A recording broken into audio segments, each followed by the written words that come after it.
Assalamualaikum. Halo guys, apa kabar? Semoga kalian yang sedang menonton video ini dalam keadaan sehat ya. Amin. Nah, dalam video ini akan dibahas sebuah materi pembelajaran. Kira-kira materi pembelajaran apa ya? Yuk dilanjut. Judul video pembelajaran ini yaitu teks laporan observasi. Teks laporan observasi yaitu sebuah teks yang berfungsi untuk memberikan informasi tentang suatu objek atau situasi setelah diadakannya investigasi atau penelitian secara sistematis. Oh iya, kamu tahu tidak perbedaan teks laporan observasi dengan teks deskripsi? Sepertinya mirip loh. Nah, perbedaan teks laporan observasi dengan teks deskripsi yaitu teks observasi berdasarkan pengamatan dan penelitian terhadap objek. Sedangkan teks deskripsi berdasarkan hasil pengamatan dan dari apa yang dirasakan penulis terhadap suatu objek.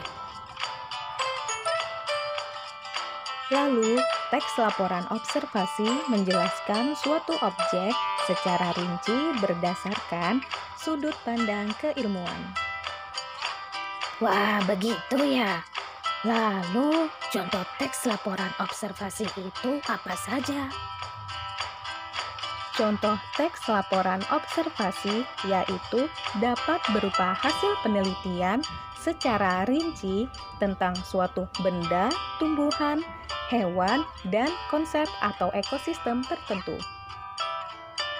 Nah, ini adalah contoh teks laporan observasi hiu paus. Di sini dijelaskan secara lengkap, misalnya nama lain hiu pausnya apa, kemudian ciri-cirinya hiu paus itu apa, makanannya apa, tempat tinggalnya di mana. Nah, dijelaskan secara lengkap. Kemudian, ciri-ciri teks laporan observasi yang pertama yaitu bersifat objektif, yang artinya sesuai dengan keadaan objek yang sebenarnya. Kedua, berdasarkan fakta yang sesuai dengan pengamatan atau penelitian yang dilakukan. Ketiga, objek dijelaskan secara rinci atau lengkap dan sistematis. Ciri bahasa teks laporan observasi. Pertama, menggunakan istilah dalam bidang ilmu tertentu. Istilah memiliki arti, kata, atau gabungan kata yang dengan cermat mengungkapkan makna konsep, proses, keadaan, atau sifat yang khas dalam bidang tertentu. Ada dua jenis istilah. Yang pertama, istilah khusus. Istilah yang pemakaiannya dan maknanya terbatas pada bidang tertentu. Contohnya kata antioksidan, oksigen, termasuk istilah dalam biologi. Yang kedua, istilah umum, yaitu istilah yang menjadi unsur bahasa yang sudah sering digunakan secara umum. Contohnya kata cerdas, pintar. Ciri bahasa teks laporan observasi selanjutnya yaitu menggunakan istilah baku. Istilah kata baku yaitu kata yang pemakaiannya disesuaikan pada pedoman, kaidah, dan ejaan bahasa yang sudah ditentukan. Kebalikannya yaitu istilah tidak baku. Nah, ini adalah contoh penulisan kata baku dan kata tidak baku dari ijazah dan jadwal. Ciri bahasa teks laporan observasi selanjutnya yaitu menggunakan kata hubung atau konjungsi. Kata hubung adalah kata yang menyambungkan kalimat dengan kalimat dari paragraf maupun kata dengan kata pada kalimat. Nah, contoh kata hubung seperti atau, dan, meskipun, jika, dan lain-lain. Ciri bahasa teks laporan observasi selanjutnya yaitu menggunakan kalimat definisi, yang artinya adalah kalimat yang bersifat memberikan keterangan atau penjelasan atas suatu objek secara umum. Penanda kalimat definisi yaitu ada kata iyalah, adalah, merupakan, dan lain-lain. Ciri bahasa teks laporan observasi selanjutnya yaitu menggunakan kalimat klasifikasi yang artinya adalah kalimat yang berisi penggolongan suatu hal ke dalam beberapa kategori tertentu. Contohnya ciri-ciri serangga. Menyimpulkan kalimat utama dalam gagasan pokok teks laporan observasi. Kalimat utama yaitu kalimat yang menjadi inti dari sebuah paragraf. Kalimat utama bisa berada di awal dan akhir, bisa juga keduanya. Pengertian paragraf adalah kumpulan kalimat yang biasanya mempunyai satu ide pokok dan cara penulisannya sedikit ke bagian dalam. Nah, inilah contoh paragraf. Kalimat pertamanya ditulis sedikit ke dalam. Jenis-jenis kalimat utama. Pertama, paragraf deduktif adalah sebuah paragraf yang kalimat utamanya berada di awal paragraf. Oke, ini adalah sebuah contoh paragraf deduktif yang kalimat utamanya berada di awal paragraf. Kemudian ada paragraf induktif, adalah sebuah paragraf yang kalimat utamanya berada di akhir paragraf. Ini adalah contoh paragraf induktif yang kalimat utamanya berada di akhir paragraf. Kemudian ada paragraf campuran, adalah sebuah paragraf yang kalimat utamanya gabungan di awal dan di akhir paragraf. Ya, ini adalah contoh dari paragraf campuran yang kalimat utamanya ada di awal dan di akhir paragraf. Gagasan pokok adalah pikiran yang menjadi dasar pengembangan sebuah paragraf. Kita dapat menemukan ide pokok dalam kalimat utama. Dengan kata lain, di dalam kalimat utama tersirat ide pokok. Contoh gagasan pokok. Jika kita sudah menemukan kalimat utamanya, maka kita bisa menentukan gagasan pokok dari sebuah kalimat itu.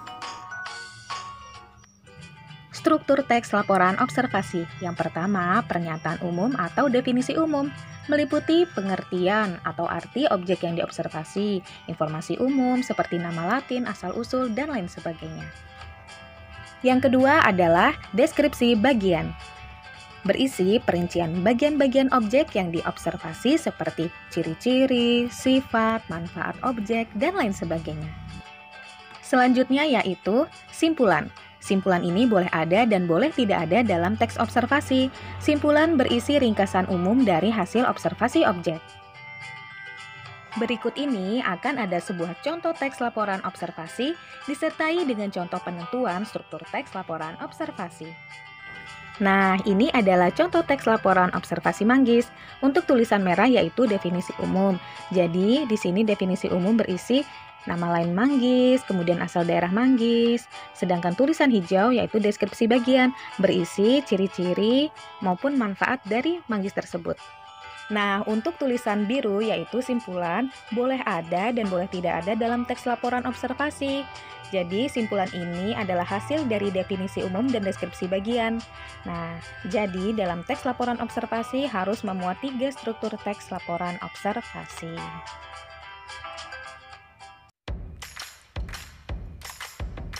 Alhamdulillah, materi dalam video pembelajaran ini telah selesai dibahas.